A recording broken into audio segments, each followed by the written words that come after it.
Today on the Matt Walsh Show, a half-naked pop star desecrates a historical artifact while the left looks on and cheers. We'll discuss. Also, Biden is now at the point in his dementia decline where he is literally seeing ghosts. Plus, the Prime Minister of New Zealand says that misinformation is an act of war. In our Daily Cancellation, a major airline will now allow pilots to cross-dress on the job, all in the name of inclusivity. All of that and more today on the Matt Walsh Show.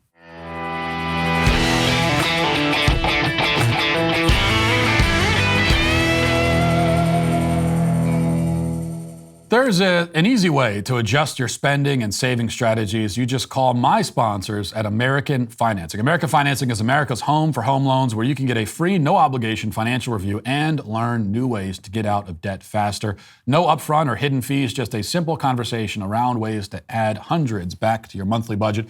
They might suggest consolidating debt or adjusting your mortgage terms, even accessing cash. Either way, American Financing can help you. You don't need perfect credit to make it happen. They want to help as many families as possible. That's the goal here, which is one of the many reasons I like them so much. It just takes 10 minutes today to learn more. And you can't afford really to not explore every avenue to save money and help your finances. You're not getting help from DC, that's for sure. So call 866-569-4711. That is, again, 866-569-4711. Or you can visit AmericanFinancing.net. NMLS 182334. NMLS, consumeraccess.org. You'll begin to see the world with greater clarity. Things start to make some kind of sense once you realize and accept 2 points about the elites who run this country, our betters, as they see themselves anyway. One is that they hate you and everything you stand for and everything you believe. This cannot be stressed enough. It's not a very pleasant thing to think about, but it's the truth. And it shouldn't be a breaking news bulletin either. I mean, after all, they're not exactly trying to hide it. They despise you, your family, your ancestors, on down the line. The second point is that they are both petty and creative. So they'll take advantage of every opportunity to humiliate and demoralize you, and they'll see such opportunities in situations that wouldn't have even occurred to you. Okay, the pettier, the better, as far as they're concerned. And with these 2 points in mind, you can begin to make sense of a headline that, if you didn't know any better, you'd think was some kind of drunken Mad Lib. But here it is from CNN. Lizzo performs on stage with James Madison's 200-year-old crystal flute. That's exactly what happened. Set up initially by a tweet from Carla Hayden of the Library of Congress. She posted, quote, "The Library of Congress has the largest flute collection in the world with more than 1,800. It includes President James Madison's 1813 crystal flute. Lizzo, we would love for you to come see it and even play a couple when you're in DC next week. Like your song, they are good as hell. Winky face emoji." Now, it would be bad enough that the Librarian of Congress is using emojis and the phrase good as hell in communications from official government accounts. But they took it many steps further. A few days later, official representatives from the Library of Congress, along with Secret Service, came up on stage during a Lizzo concert in DC, handed her the priceless historical artifact, and let her do this with it. Let's watch it together. Okay, so there they are. Library of Congress, they hand her the flute. No big deal. If she drops it, just shatters and nothing to worry about there. She's in her see-through onesie. She's got the thong on. It's crystal. It's like playing out of a wine glass. Okay. Let's see this performance. Is she gonna perform a beautiful...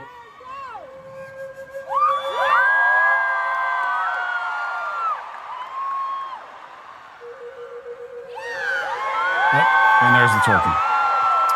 There's the twerking.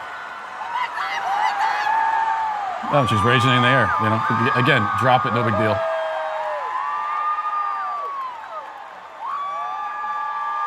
I just twerked and played James Madison crystal flute from the 1800s. Yeah, okay. This is actually, they've done studies on this, and if you watch a Lizzo video, it's scientifically guaranteed that within 30 seconds of when the video starts, she will be twerking. So there is no footage of her that lasts longer than 30 seconds where she's not twerking.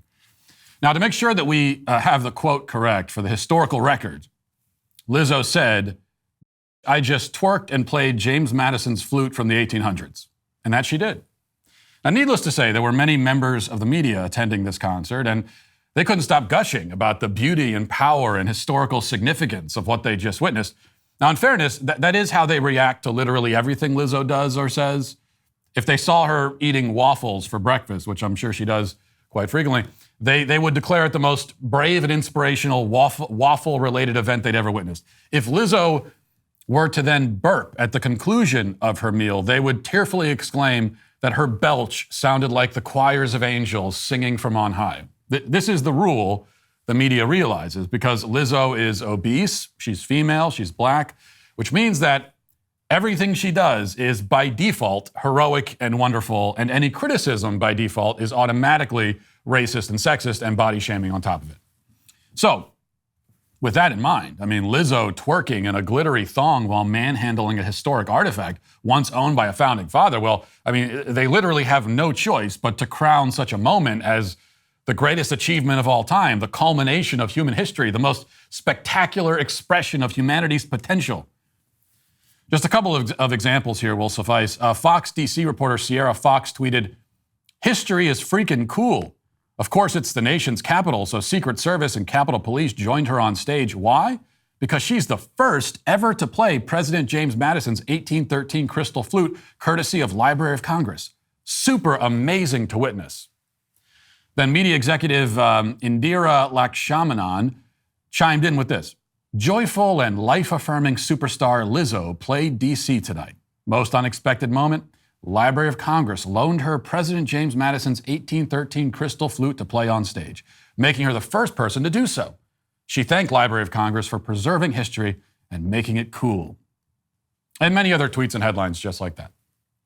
Now, we should note here that Lizzo is indeed a classically trained flautist, as her defenders have pointed out. She is capable of respectfully and skillfully playing flute.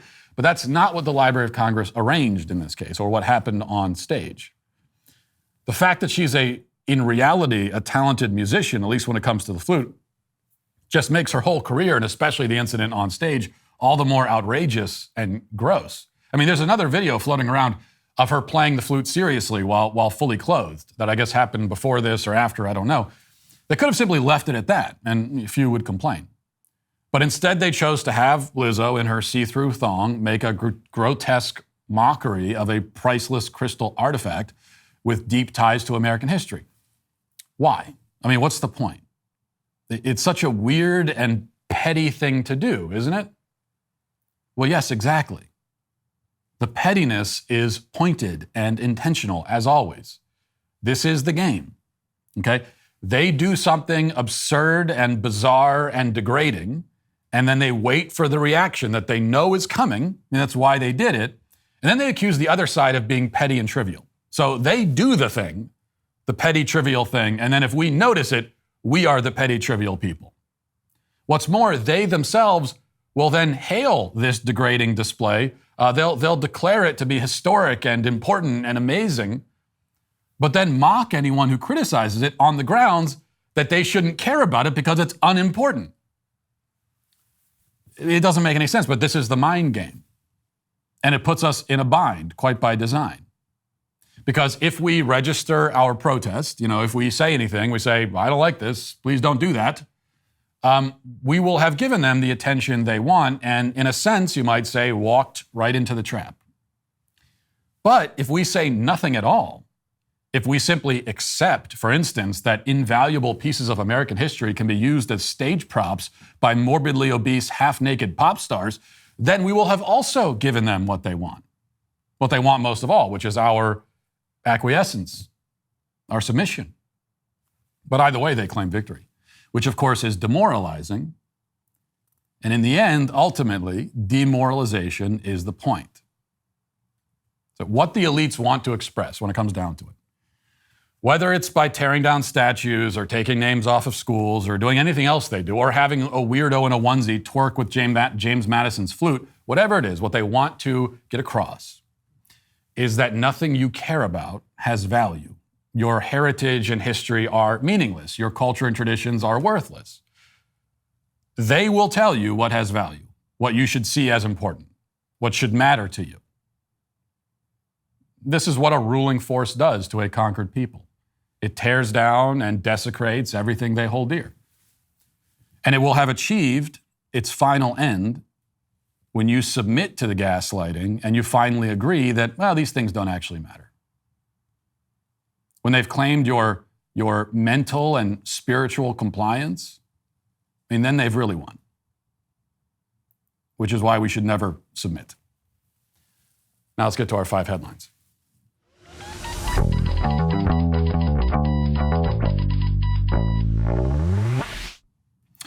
I also wanted to mention, we'll get off this subject in a moment, but it's just what really annoys me is that there are plenty of conservatives online, and you always have these useful idiots who are saying, well, I think it's kind of cool Lizzo playing the flute, or they're doing what I mentioned before. They're saying, oh well, it's a trap. If we can't feed into it and act like we care. We just have to emphasize that, okay, if that's what you're going with, then you're just accepting. You're just saying, well, okay, yeah, you can do that.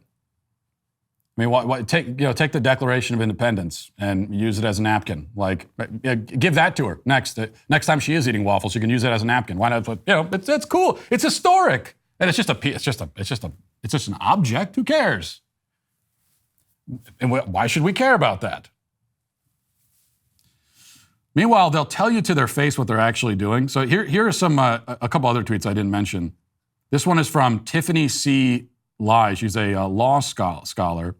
She says, Lizzo, a black female superstar, collaborating with Carla Hayden, the first African-American and first woman librarian of Congress, to use a flute from James Madison, the founding father who originated the Three-Fifth Compromise, and also the Library of Congress itself. What symbolism?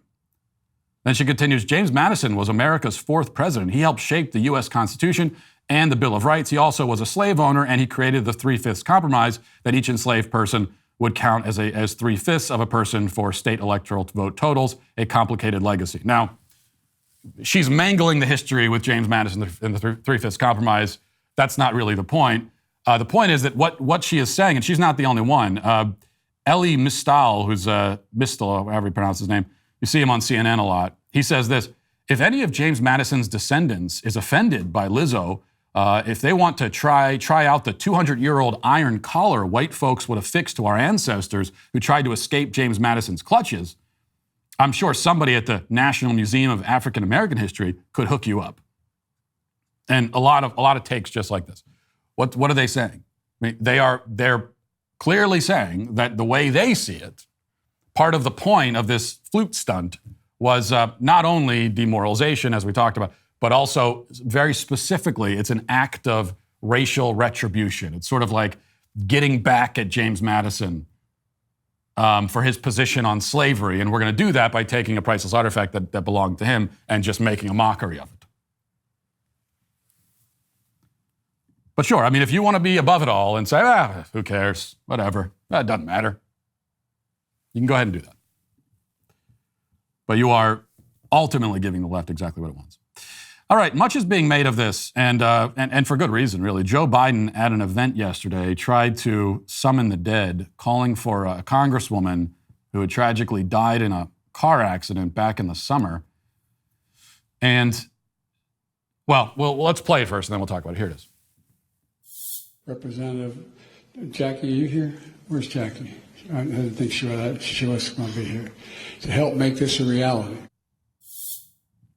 Well, again, she's dead, and what makes this worse is that apparently, from what I've read anyway, they actually, prior to Biden coming out on stage, they played a tribute to this congresswoman who had died, and yet still somehow he was calling for her, even though she's dead. Now, as always, though, the cover-up is worse than the crime. And that was the case here because Karen Jean Pear was asked about this. And, now look, in fairness to her, and I rarely would say this, but in fairness to anyone who's tasked with being the White House press secretary for the Biden administration, anyone who has to represent it or explain the sorts of things that Biden does, you're in an impossible situation. So we do have to realize that. And I know that on the right, we give Karen Jean Pear a hard time, and deservedly so often. But it is impossible because, like, what's the real answer? Why did that happen? How do you explain that event? Well, it happened because Joe Biden has dementia and is losing his mind, is actually losing, he has very little grasp on reality at this point. So that's why it happened. And we all know that. But as White House press secretary, she can't really exactly say that. So she has to come up with some sort of excuse. I'm not sure that there's a good excuse, but let's go through this exchange. Let's play the first one here. What happened in the hunger event today? The president appeared to look around the room for an audience member, a member of Congress who passed away last month. He seemed to indicate she might be in the room. What happened there? So the president was, as you all know, you guys were watching today's event, a very important event on food insecurity. The president was naming the congressional champions on this issue and was acknowledging her incredible work. He had already planned to welcome the Congresswoman's family to the White House on Friday. There will be a bill signing in her honor this coming Friday. So, of course, she was on his mind. She was of top of mind for the president. He very much looks forward to discussing her remarkable legacy of public service with them when he sees her family this coming Friday. Okay, so she was top of mind, which now that part you could believe. Okay, she was working on this issue. She had just recently died, a terrible tragedy, top of mind. But then you see, there are many people who have died who I think about, and I've never imagined that they were in the room. And so the media is actually shockingly not satisfied with that answer, and so now we go into this. This actually goes on for 15 minutes, where she's going back and forth, not just with this isn't like one of those things where it's just Peter Doocy going back and forth with Karen Jean-Pierre. It's everyone else in the room is not happy with the answer. And so we'll go through. I'm not going to watch the entire exchange, but here's it continued here. He said, "Jackie, are you here? Where's Jackie? She must not be here." No, I totally understand. I just explained she was on top of mind. This wasn't what we were able to witness today, and what the president was able to lift up in this at this conference, at this event, was how her focus on wanting to deal with, combat food insecurity in America. And this is something that he was lifting up and honoring. And again, he knows that he's going to see her family this coming Friday. There's a bill signing that's going to happen in renaming a VA clinic in Indiana after the late Congresswoman. He knows that he is going to see her family, and she was at top of mind. She was top of. She's going to stick with that. What else do you want her to say? Okay, you know what? I didn't think that this was going to happen, but I am defending Karen Jean-Pierre on this. There's no good excuse for this. He was trying to conjure the dead. He was seeing ghosts, literally. Do you want her to say that? She can't say that. So this is, she before she went out there, she's thinking like, what am I going to say about this? My God. And this is what she came up with, and I don't know. I'm not sure I could have done any better. What's really significant about this, besides the fact that the President of the United States has lost his mind, that is unfortunately old news. What's significant about it, if anything, aside from that, is just that, again, the media actually asking follow-ups, not accepting the first answer they get, which you don't see very often. So it seems to me, now, is that because the media has decided to do their jobs, decided that they're going to have integrity and operate with some journalistic ethics or anything like that? Well, no, of course not. It's just because, if I'm to guess, it's that they realize, and maybe for a lot of them, the final wake-up moment was that when they saw him calling for someone who had died, they realized that this is not going to work in 2024. They can't go into 2024 with this guy. And so they're going to try to take him down while there's still time to find someone else to put there. So that I think is what's actually happening. Now, so while we're on the subject of people in the White House babbling, I've also had this I wanted to play for you just because it's fun. We heard from Keisha Lance-Bottoms a few days ago. She's the new White House advisor. She used to be the mayor of Atlanta, where she did a horrible job, and she oversaw, like every other Democrat mayor in the country, oversaw the destruction of the continued destruction and collapse of her city. And then when she left, she was awarded with this job in the White House. And it seemed to me like she spent too much time around Kamala Harris. So let's listen to this. So can you give me specifics on what you're doing in terms of that coordination with other countries? Well, as you've mentioned, we are already having discussions with other world leaders and making sure that as we are dealing with the challenges that we are facing right now, that we are also looking at long-term strategies on how we can globally work together to address this issue, whether it be migrants coming into the United States or going into other countries. This is something that we all have to be thoughtful about and all work together to address the challenges. And also, again, remembering that many of these people may not necessarily receive asylum in the United States, but also being very thoughtful that these are families, these are women, these are children who are fleeing communism. I don't think anybody wants to pack up and leave their homeland and walk days at a time. So it's something that we know is a crisis and a challenge that the president is taking head on. So she's asked about what specific things, like how are you going to deal with the illegal immigrant crisis on the border, although they don't say illegal immigrant, now it's just migrant. Which, by the way, that does appear to be the new. So they've kind of gotten away from undocumented immigrants. They got away from that. Now it's just migrant. I'm not exactly sure. Well, it's just this is how it works. You just change the language periodically, even if there's no particular reason to do it. You change it just to change it. So now it's migrant. Now we're allowed to say migrant. Certainly not illegal, though. So she's asked, what specific plans does the White House have? You're very critical of what Ron DeSantis has done. You're critical of what Greg Abbott has done. So what are you going to do? And her answer is that we are already having discussions with other world leaders and making sure that as we are dealing with the challenges that we are facing right now, that we are also looking at long-term strategies on how we can globally work together. That is almost puts Kamala Harris to shame in terms of using the most amount of words to say the least. So when you look at the kind of inverse relationship between the amount of words used and how much is actually being said, quite impressive. All right, this is from Daily Wire, latest on Hurricane Ian. Hurricane Ian slammed into Southwest Florida as a powerful Category 4 hurricane Wednesday afternoon after more than 2 million Floridians were given evacuation orders with 150-mile-per-hour winds. Hurricane Ian tied for the fourth strongest hurricane to ever hit the state. The National Hurricane Center said that the hurricane was moving north-northeast at approximately 9 miles per hour, and then was expected to slow down and turn northeast on Thursday.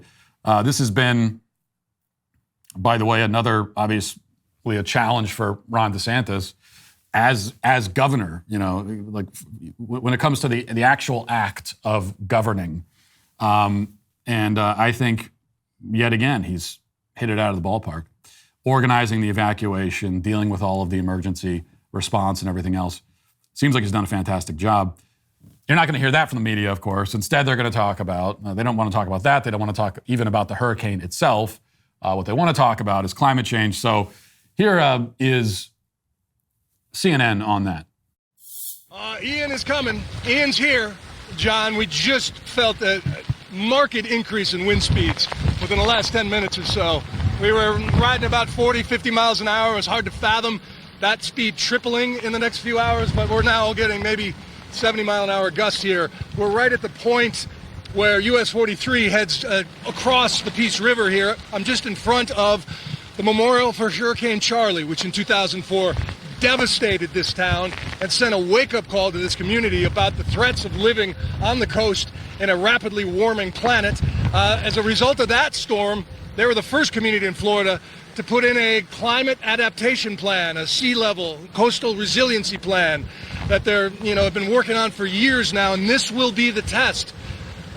It's hard to build power lines or building codes for 17-foot storm surge, though. That's the crazy variable here right now. No one has ever seen that, so we don't know what that looks like, but this is exactly what climate scientists have been warning about for a long time, and now we get to see it up close. John?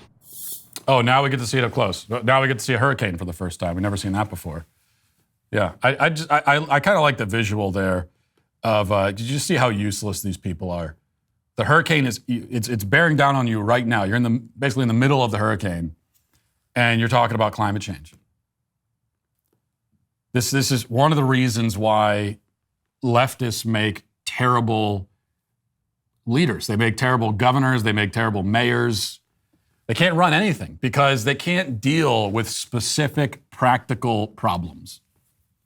Like we talked about yesterday. And as someone on CNN had to remind Don Lemon, whatever you feel about climate change, whatever you think about it, that's not a useful conversation right now, because right now the hurricane is here and that's what we got to deal with. Okay? Even if it's true that in theory you could have passed legislation that would stop it, it's not true, that's absurd. But if it is, even if it was, that's not going to help us right now because the hurricane's here. We got to deal with that. So on the left, all they ever want to do, they want to have like these abstract conversations. They want to sit around having abstract conversations about what's the root of all this? Where is all this coming from? I mean, they do this with hurricanes. They do it with crime in the city. And there are times and places for those conversations. And when it comes to those conversations, they're wrong about everything they say, which is another problem. But when you're in charge of dealing with it, you need to actually be able to grapple with the problem itself on a practical level. So, yeah, we could sit around pontificating about the criminal justice system and what leads people to a life of crime. Why do you have crime in so much crime in some of these communities and less in others? I mean, we can talk about all that. But the problem is that the people that run the cities, that's all they're doing is just talking about it. And when you try to get them to focus on the practical problem itself, like what are we going to do? Okay, yeah, we could discuss the roots of it, but now we have the situation right now is that we've got a lot of dangerous people running around these cities killing people. What are we going to do about that right now? Right now, what are we going to do about it? They're totally ill-equipped to talk about that at all. The New Zealand Prime Minister has a solution to climate change herself, and as she laid out to the UN, her idea is that, if we ban people from questioning it, that's how we can save lives here and stop hurricanes. Let's listen. This week we launched an initiative alongside companies and nonprofits to help improve research and understanding of how a person's online experiences are curated by automated processes. This will also be important in understanding more about mis- and disinformation online, a challenge that we must, as leaders, address. Sadly, I think it's easy to dismiss this problem as one in the margins. I can certainly understand the desire to leave it to someone else. As leaders, we're rightly concerned that even the most light-touch approaches to disinformation could be misinterpreted as being hostile to the values of free speech that we value so highly. But while I cannot tell you today what the answer is to this challenge, I can say with complete certainty that we cannot ignore it. To do so poses an equal threat to the norms we all value. After all, how do you successfully end a war if people are led to believe the reason for its existence is not only legal but noble? How do you tackle climate change if people do not believe it exists? How do you ensure the human rights of others are upheld when they are subjected to hateful and dangerous rhetoric and ideology? The weapons may be different, but the goals of those who perpetuate them is often the same: to cause chaos and reduce the ability of others to defend themselves, to disband communities, to collapse the collective strength of countries who work together. But we have an opportunity here to ensure that these particular weapons of war do not become an established part of warfare. In these times, I'm acutely aware of how easy it is to feel disheartened. We are facing many battles we get the point on there. many fronts. And it's quite chilling, actually. So she's talking about misinformation as a weapon of war. So what she's urging on a global, international scale is that misinformation be treated as an act of war. Where does that take us? What privileges does that grant them? if they can treat it as an act of war. Now, I think we miss the point sometimes when we engage with this, and like we argue that, climate change skepticism, that's not misinformation. So what she's saying there is that if you're skeptical about climate change or about man-made climate change, or if you're skeptical at any level at all, even if you're willing to say that, well, okay, of course climate change exists, climate's change, we all know that, no one denies it. Do human beings contribute to it to some extent? I mean, everything contributes to it to some extent, you might say. So maybe to some extent, but I don't agree necessarily with all of the dramatic claims that you're making about this. So, but even that is that's misinformation. Like a kind of qualified skepticism is misinformation. She's saying. That's what everyone on the left says. And often we will respond to that by trying to prove that, well, it's not misinformation. You're wrong about that. That almost doesn't matter. So the real point here is that the government cannot be in the business of controlling information, of declaring what is legitimate information and what is not. Controlling what people believe, that's what they actually want to do. They want to get inside your head and tell you what you should believe about the world and what you should not believe. And then they want to go one step further and say, well, if they want to criminalize certain beliefs. That's the idea here.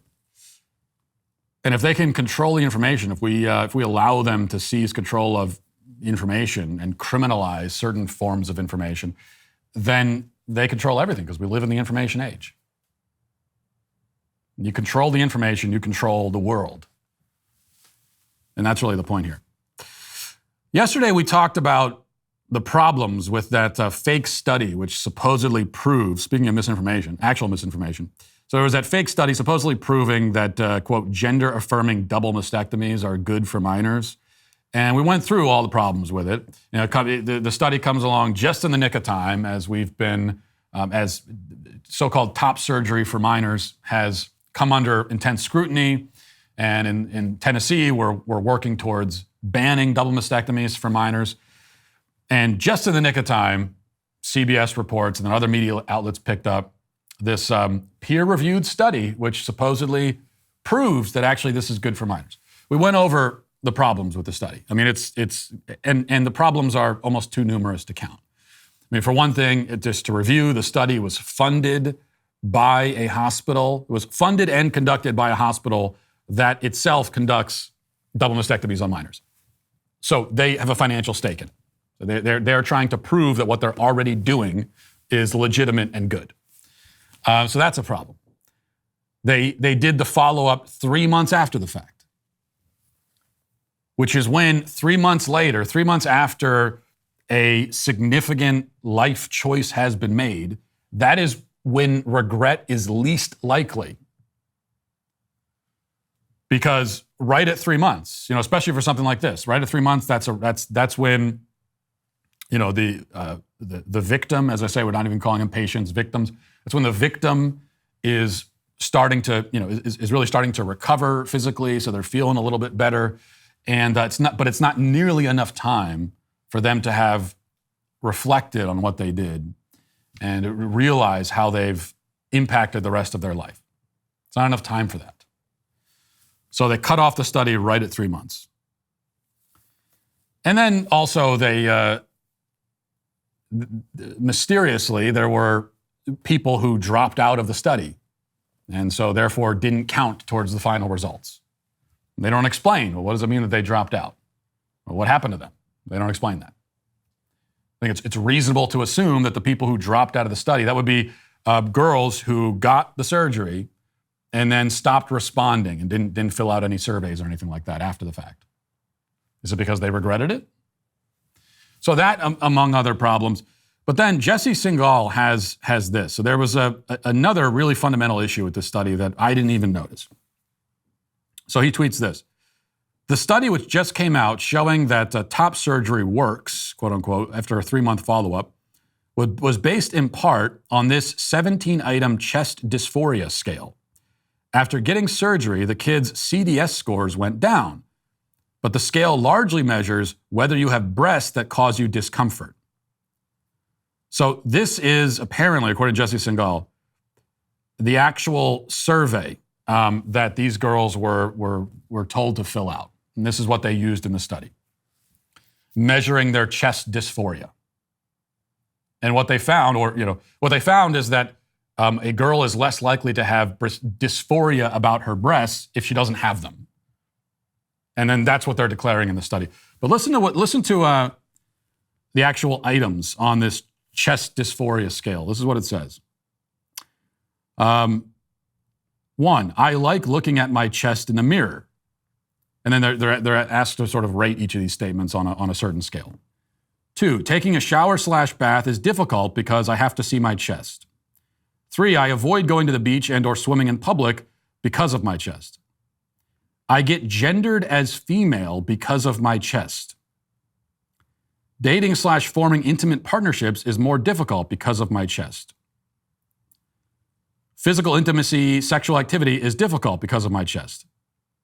I have struggled to make future plans because of my chest. I avoid exercise because of my chest. I avoid shopping/buying clothing because of my chest. I avoid seeking medical care because of my chest. I feel like my life has not started because of my chest. I avoid swimming in private places because of my chest. I have to buy/wear certain clothes because of my chest. I sleep with a binder at night. I avoid using locker rooms because of my chest. I worry that people are looking at my chest. I participate in life less than others because of my chest. So you see what they're doing here. I mean, many of these questions, several of them anyway, it's like any girl or any woman could answer yes to. I buy certain clothing because of my chest. So if you buy a bra, if you're a woman and you buy a bra, then already you're on the chest dysphoria scale. Just by simply buying a bra, then you count at least a little bit towards, you are on the chest dysphoria spectrum, according to this, because of the fact that you buy a bra. If you get gendered as female because of your chest, according to this, then you're on the spectrum for chest dysphoria. You have a little bit of chest dysphoria. And then most of the rest of it is just, these are things that many girls deal with as they're growing through puberty and they're getting older and their bodies are changing. Male and female, as you go through puberty, your body changes. It changes in ways you didn't expect or didn't anticipate. And so you feel, to a certain extent, sort of not at home in your body. That's all very normal. I think it's probably, those feelings are more intense among girls than they are among boys, because the changes are more significant and severe and affect your life more. But all of that is normal. And so what they're doing here is they're taking these normal feelings that anyone would feel, and they're categorizing that as a symptom of chest dysphoria.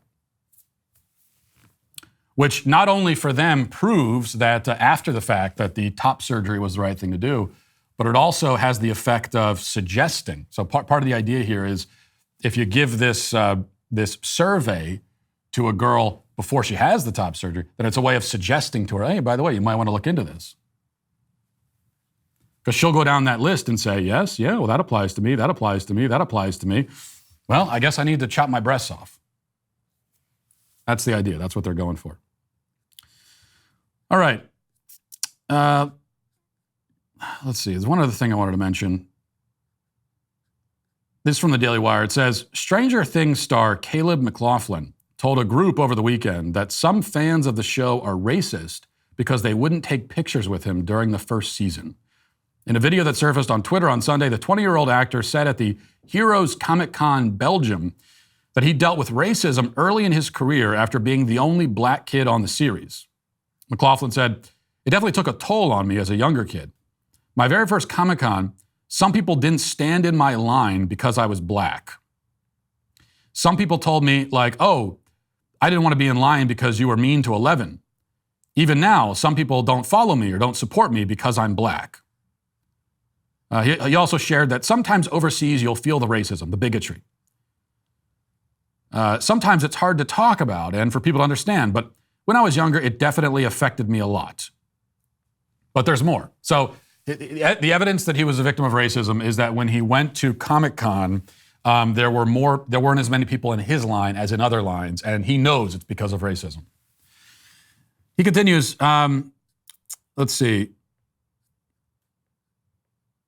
He also says at another point, I'm trying to find the exact quote here, but he also talks about how he has fewer Instagram followers than some of his co-stars. He says, why do I have the least amount of followers? I'm on the same show as everybody from season 1. My parents had to be like, it's the sad truth, but it's because you're the black child on the show. So he has 15 million followers on Instagram. He has 15 million followers on Instagram, which is less than some people on the show, but more than others. And according to him, he said to his parents, hey, mom and dad, I only have 15 million Instagram followers. And his parents said to him, yeah, it's because you're black. You're a victim of racism. That's what it is. If you weren't black, then you have 30 million followers. This is Hollywood actors. They absolutely love accusing their own fans of racism. This is what they love to do more than anything. And it is seriously every week now, there's another one of these. And on top of that, it also appears that they're all mind readers. So when he's at Comic-Con and there are fewer, and he looks over at one line and there's a few more people in it, and he can look and he can read all their minds and tell that the reason they're not in his line is that they hate black people. Makes a lot of sense. Let's get to the comment section. If you're a man, it's required that you grow a beard. Hey, we're the sweet baby gang. OJH says, I'm 26, almost 27. When I look back on my teen years and early 20s, I'm continuously shocked at the difference in my ability to make decisions and predict outcomes. It's actually kind of frightening to get over that hump and realize your teenage decisions were basically all shots in the dark. Yeah, I'm glad you said early 20s because that's important too. We have 18. So we talk about how grotesque and horrible it is to do this to kids who are under the age of 18, and it is. But even above the age of 18. So 18 is kind of this imaginary cutoff date. But when it comes to psychological and emotional development, even at the age of 18, there is still quite a lot of work that needs to be done. Into your early 20s. I mean, I myself can look back at myself in my early 20s and say, I don't even know. It's might as well be a different person's life. That's how different I am from that person. And I am not the only adult who can say that. It's very, very common to feel that way. In fact, if you don't feel that way, if you're in your 30s or 40s and you don't feel that way when you look back at yourself in your early 20s, either you were uncommonly mature, which is possible, or you haven't matured at all, which is a problem. But you're exactly right. Really, to do this to anyone, but including in your early 20s, is horrific. Let's see. LFTR says the cutoff date for the study tells all. To gauge regret on a lifelong decision, you must allow for a substantial amount of time to elapse in order for the permanence of the choice to set in. Just about everyone can intuitively gauge that 1 year is probably the very lowest cutoff to attempt to observe regret on a decision in which the entire rest of your life is the window for the condition to manifest. If the study chose a 6-month cutoff, this would be highly suspect. At 3 months, you are likely right around the time of being completely healed from the surgery. The feeling of normalcy on the recovery standpoint can fully displace any potential for feelings of regret about the choice. This is literally the time frame in which the regret is least likely, and very obviously the reason they chose this nearly instantaneous cutoff for the study. They might as well have asked if they regretted the surgery before they underwent it. Right, exactly. They might as well ask the next day. Let's see. Jesse Miller says, it looks like Matt's office is located in the middle of a Hawaiian jungle, plus the weather never changes. We'll get to the bottom of this come winter. This is my protest against climate change, right there behind me. See it every day. Let's see. Another one says, Dude Perfect is a YouTube channel for kids. They do trick shots, pranks, and sports content. They're awesome. They're Christian and a great influence on kids. My sister went to a show and they prayed and did a devotional at the end. For the kids that some of them have probably never even heard of the gospel. Get into it, Matt. Yeah, I got a lot of Dude Perfect defenses in the comments. I never criticized Dude Perfect, by the way. I have no idea who they are. I've like never heard of them at all. Sounds like they're great. Never heard of them. Simply trying to make a point about the fracturing of culture and how kids these days have entirely their own culture, their own celebrities, their own pop culture scene, everything all to themselves, which we tend to take for granted because, we take for granted anything that started happening yesterday. We take for granted as just inevitable, and we assume it's always been this way. But that's not the case. At least it shouldn't be. Let's see. Anne says, I want to take you seriously about your crusade against genital mutilation, but you continue to ignore the most common form, circumcision. There's not any point in trying to ban genital mutilation if you're going to make an exception for that. I find this point that I hear sometimes exceptionally annoying, Anne, and ridiculous. And you're also, you're doing a big favor to the left. And maybe that's your point. Maybe that's what you're trying to do. But this is exactly an analogy that they want to make. In fact, there was someone, I think it was a Tennessee lawmaker yesterday on Twitter, said that our attempts to ban these things in Tennessee is an infringement on the religious freedom of Jews. Because she's drawing a comparison between circumcision and an actual castration. So when you do that, that's exactly what they want. They want to say, oh, you see, they're two exactly the same things. So if you're fine with one, you should be fine with the other. But of course, they're not the same thing at all. Okay, can you see the difference between circumcision, the removal of foreskin, and the removal of the entire sex organ? Can you not agree that there's a distinction to be made between those two things? I don't know how else to explain it. I mean, if it's not self-evident to you that these are two vastly different things, then no matter how you feel about circumcision, you can be opposed to it, it's fine, but it's just not at all the same. Joshua says, Matt, I can't agree with you on your final topic. These days, companies will take advantage of you if you let them. Boundaries are important, and for most people, they can put in all the effort in the world, but it doesn't translate to greater success. Well, yes, as I said, boundaries are important in the workplace. Boundaries are important everywhere in your life, right? But the skill, right, is in how you set those boundaries. Because if you're just running into the situation, saying, back off, everyone, leave me alone. Like, anyone can do that. But that's going to backfire, especially in a work environment. And especially when you're talking to your employers, the people who are paying you, giving you a paycheck. You can't talk to them that way. You can't talk to everyone however you want. It's just not how it works. And when they have something you need, which is like a paycheck, they have leverage over you. And part of being an adult is that doesn't mean you just do everything they say and you're their slave. No. But part of being an adult is understanding this. Understanding who has leverage and where your leverage is and how to use it and how to use it in a way that's not going to backfire. So setting boundaries with tact is the key there. As far as you say, most people can put in all the effort in the world, but it doesn't translate to greater success. I don't know where you're getting that from. Like how have you arrived at that conclusion?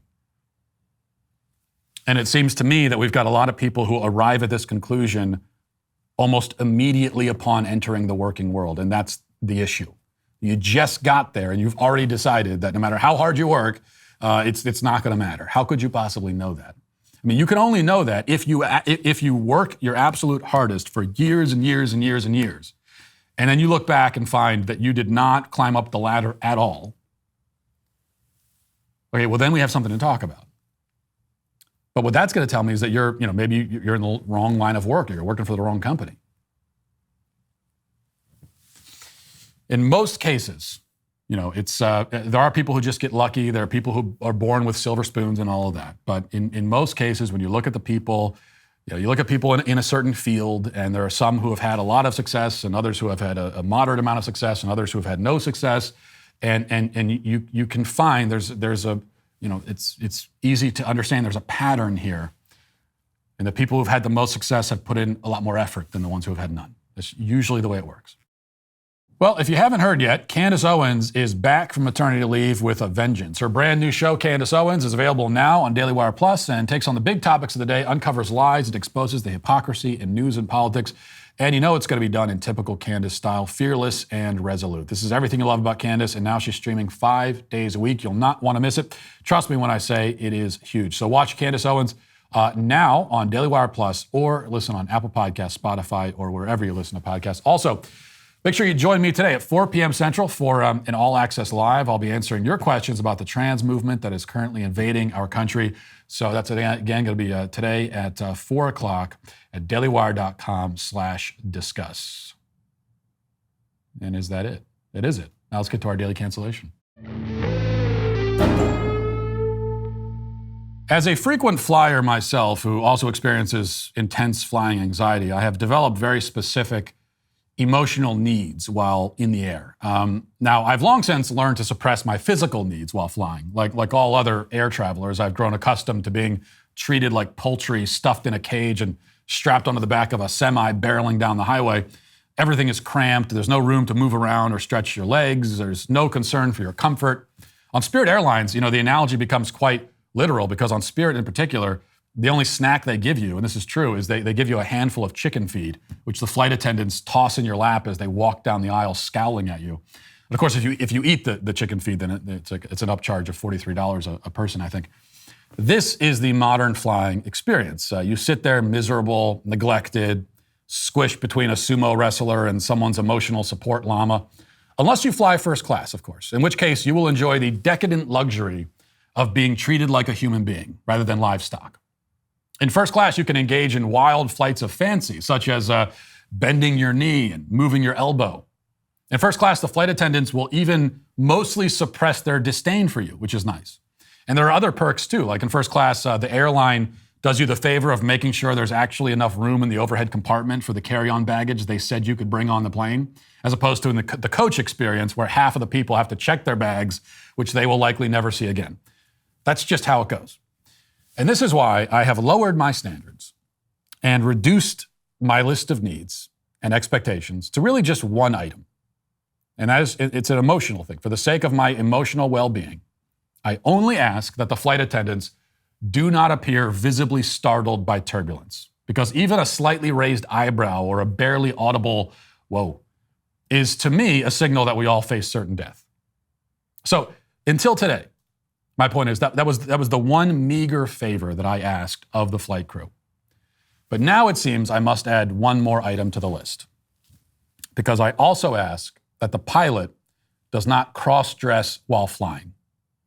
I do not want to be an unwilling participant in a drag show 35,000 feet in the air, which is why I will certainly never fly Virgin Atlantic. Not that I ever would have flown them anyway, to be fair. But here's the story from CNN. It says Virgin Atlantic has said that it is scrapping gendered uniform options in an effort to champion the individuality of its employees. The British airline announced in a press release on Wednesday that cabin crew, pilots, and ground staff can select which uniform they feel most comfortable in, no matter their gender, gender identity, or gender expression. Optional pronoun badges will also become available for crew and passengers. Juha Jarvinen, who's Virgin Atlantic's chief commercial officer, said in the press release, the company believes it's important to encourage people to embrace their individuality and be their true selves at work. Jarvinen added, it is for that reason that we want to allow our people to wear the uniform that best suits them and how they identify, and ensure our customers are addressed by their preferred pronouns. Now, if this seems a bit unsettling to you, don't worry, because CNN quotes a judge from RuPaul's Drag Race who says that this is all a very good thing. And obviously, there could be no better authority on proper standards of conduct in air travel than a judge from RuPaul's Drag Race, at least according to CNN.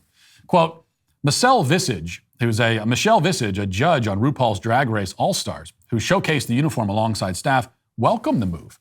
Quote, as the mother of a non-binary child and as an ally to the LGBTQ+ community, these efforts by Virgin Atlantic to further inclusivity for its people are extremely important and personal to me, she said in the press release. People feel empowered when they're wearing what best represents them. And this gender identity policy allows people to embrace who they are and bring their full selves to work. Virgin Atlantic said the changes are part of a wider initiative under its Be Yourself agenda, Well, this is great, especially when coupled with the news from earlier in the year that airlines are lowering their recruiting requirements for pilots so as to create a more diverse and equitable workforce. So what that means is that your racially diverse, genderqueer, pansexual drag queen pilot who goes by the name Captain Hot Pants or something may not be the best equipped to fly the aircraft, but at least he's being himself. So you can... Here's the commercial, by the way. Let's just pause and watch this commercial. This is an airline commercial. Like, you watch this and tell me, you want to fly this airline? This is what you want?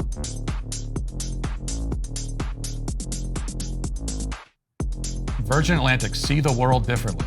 Well, they certainly are delivering on that promise anyway. Anyway,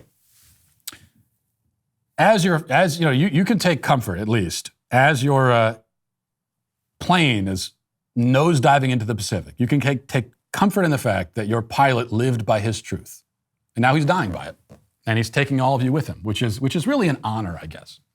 Now, I'm only being slightly facetious here. I actually do appreciate this move by Virgin Atlantic for two reasons. Okay, so for one thing, if the captain of my plane is emotionally and mentally unstable, I want to know that ahead of time. I actually want him to advertise that. And there's no better way for him to advertise it than by dressing in drag. Of course, this only works to the passenger's advantage if the pilot announces it prior to departure, and if the passengers who value their lives are then given an opportunity to deboard. So it would sound something like this, like, "Hi, folks, from the flight deck, this is your captain speaking. We'll be taking off in about 10 minutes after a short taxi down the runway. Also, I am personally wearing a skirt for this evening's flight. My father didn't love me, and so this is what I'm doing now. I'll tell you more about it when we're in the air. Thanks for flying with us." So if there was an announcement like that, I mean, it could work out to everybody's advantage. But I don't think that's how it will work on Virgin Atlantic, so I suppose this potential positive is negated. But there is still this, that the whole stunt exposes the utter inanity and absurdity of the left's notion of individuality. Because first of all, this is not really individuality at all. When a man cross-dresses, he is not inventing a new style or doing something nobody's ever done before. He is rather embracing a different style, one that is ugly and disordered, but he didn't create it. This is not something that originates in the depths of his being. It originates in the culture. The culture has told him that this is a fashionable, brave, laudable way to dress and behave. He is, in fact, conforming. This is why you'll notice that drag queens, though they are supposed to be fierce individualists, all end up looking exactly the same. It's almost like there's a drag queen uniform, which happens to be modeled after early 90s Tim Burton films for whatever reason. This is true, too, of people who endeavor to be non-binary or androgynous in their style of dress. They all end up looking the same, right? Right down to the hairstyle and the facial piercings. There is a much, much greater and more vibrant and interesting variety of styles among men who dress like men and women who dress like women than there are among men and women who endeavor to break through these binary categories. They all end up looking like clones created in the back of a Hot Topic or something. Second, even though all of this be yourself stuff is basically a sham, and modern culture's notion of an individual is far more rigid and restricting than ever, we also see here why individuality and being oneself are not the ideal in every situation, or even in most situations. Because to be an adult in a civilized society means controlling your impulses and conforming yourself to certain standards of conduct. As you go about your day, you find yourself in different roles, all kinds of roles, as employee, as customer, as neighbor, as parent, as spouse. Some of these roles are situational, some endure and maintain every day, all day through your whole life, but each role is accompanied by expectations and responsibilities. Things you're supposed to do and not do, say and not say, whether you like it or not. So you bring your full self into each role in a physical and literal sense, but there may be aspects of your personality, okay? There may be inclinations or preferences or predilections you have, which are not appropriate and should not be expressed or engaged in given the role or circumstance. So if you walk through life declaring that you're going to be yourself everywhere all the time, meaning that you'll simply do whatever you want, not respecting any standards or acknowledging any expectations, then everything in your life quickly breaks down. And you begin to fail in every role, and thus in life itself. Nowhere could this be more obvious than in the context of air travel. Because when we are in a metal tube, 35,000 feet in the air, hurtling along at 600 miles an hour, it isn't the place for anyone to be their true selves or express themselves individually. Nobody. Like, I don't want anyone on the plane doing that. Given the stakes and the consequences if things go wrong, and given that we're all stuck in close proximity to each other and that none of us can immediately exit the situation without suffering rather significant consequences, an airplane is then a place for decorum and professionalism. I want very little personal expression from the person sitting next to me, even less do I want it from the pilot. None of us are on the plane in order so that we can get to know the captain on an intimate and personal level. None of us are interested in his true self. That's not why we pay exorbitant sums to board the aircraft. We don't want the pilot to express himself. We want him to express the plane from point A to point B, and that's it. We simply want to arrive at our destination, and we want the flight crew to get us there as quickly and safely as possible and with as little drama as possible. Flamboyant individualism has never kept a plane in the sky. Engineering and physics is what keeps the plane in the sky, along with the expertise and professionalism on the part of the people in the cockpit. So that should be the focus. And I shouldn't have to say this, but this is also why you should not be cross-dressing while flying the plane. That is also why Virgin Atlantic is today canceled. And that'll do it for this portion of the show. As we move over to the members block, hope to see you there. If not, talk to you tomorrow. Godspeed.